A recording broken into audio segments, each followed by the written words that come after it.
Kita ingat kisah Imam Eli dalam 1 Samuel 1-4. Eli mundur kerohaniannya.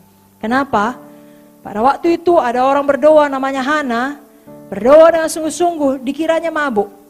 Biasanya kita suka menuduh orang yang kita sendiri selalu lakukan. Kalau kita curiga orang bohong sama kita, sebenarnya kitanya yang suka bohong. Karena kalau kita nggak pernah bohong, kita nggak curiga orang bohong, nggak sampai situ pikiran kita. Tapi sudah jelas pun Eli mundur kerohaniannya, nggak tahu dia mana orang penuh Roh Kudus, mana orang berdoa, ya dikiranya mabuk. Pada waktu itu Hana minta seorang anak daripada Tuhan, putra. Tapi apa kata Hana? Baik-baik dia jawab, bukan tuanku. Ada amin? Aku seorang perempuan yang sangat susah hati. Anggur minuman yang memabukkan tak ku minum. Aku mencurahkan isi hatiku di hadapan Tuhan. Janganlah anggap hamba-Mu ini seorang perempuan dursila. Sebab karena besarnya cemas sakit hati aku bicara demikian lama. Oh, datang Eli. Perhatikan baik-baik. Ini udah ngomong gak beres. Lalu kemudian ngomong nubuatan. Begini kata Eli. Pergilah dengan selamat. Dan Allah Israel akan memberikan kepadamu apa yang kau minta daripadanya. Saudara tahu setahun kemudian Samuel lahir. Tuhan menghormati jabatan Eli. Karena itu jangan perjanjian lama saudaraku. Bukan berarti dia menghormati Eli. Dan Hana pun melakukannya. Iman masuk ke dalam hati Hana. Dia dengar apa kata Eli. Samuel pun lahir. Jadi di sini kita melihat penting kali kita mempunyai sikap hati yang benar terhadap pemimpin kita. Amin. Sekarang kita bicara dengan Saul. Saul suatu hari diperintahkan untuk menghabisi semua musuh-musuhnya termasuk ternak-ternaknya. Tapi Saul tidak lakukan. Lalu kedengaran sama Samuel. Samuel tanya, suara apa ini Saul? Saul bela diri. Tidak langsung mengakui kesalahannya. Saudaraku, apa kata Samuel dalam 1 Samuel 15:26? Karena kau tidak patuh kepada Tuhan, Tuhan menolak engkau sebagai raja. Dan itu biasanya udah banyak bibit ketidakpatuhan. Saudaraku, tolong jangan sampai kita ditolak Tuhan sebagai hamba Tuhan. Patuh kita kepada pemimpin yang taruh Tuhan dalam hidup kita.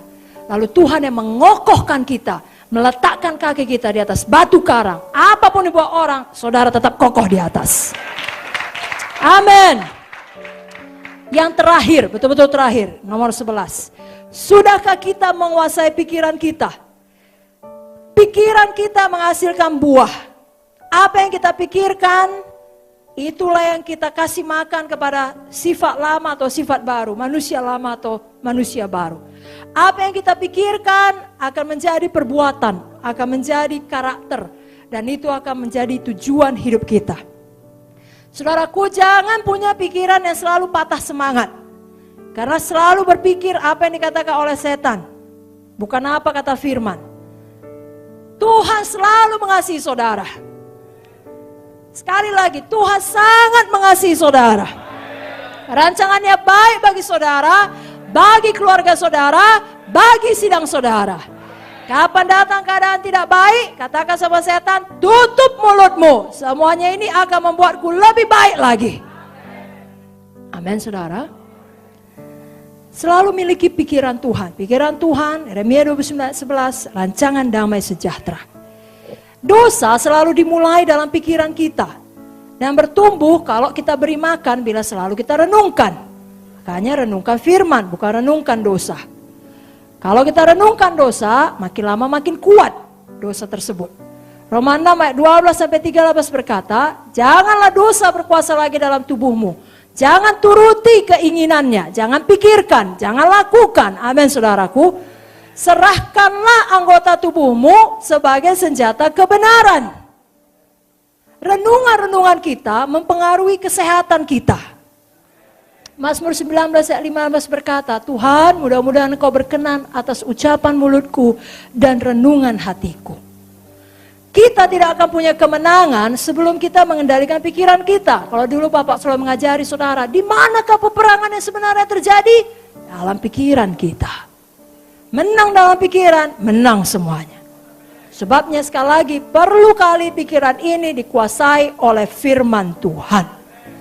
Saat ini pun, pada waktu dengarkan firman, pastikan memang firman yang saudara dengar. Karena Tuhan mengenali pikiran kita. Ya. Itu sebabnya perlu firman. Ibrani 4 ayat 12. Firman Tuhan hidup dan kuat, lebih tajam dari pedang bermata dua manapun. Ia menusuk sangat dalam, memisahkan jiwa dan roh, sendi dan sumsum. Ia sanggup membedakan pertimbangan dan pikiran hati kita. Pikirkan firman, pikirkan kasih Tuhan, pikirkan bagaimana kebaikan Tuhan dalam hidup saudara. Saudara akan selalu sukacita. Kuasai pikiran saudara. Kapan sudah mulai tidak baik, saudara dengar, kembali kepada Tuhan, kembali kepada firman. Filipi 2 ayat 5 mengatakan, hendaklah kamu dalam hidupmu bersama menaruh pikiran dan perasaan yang terdapat juga dalam Kristus Yesus. Inilah dia Zoe. Apakah saudara diberkati?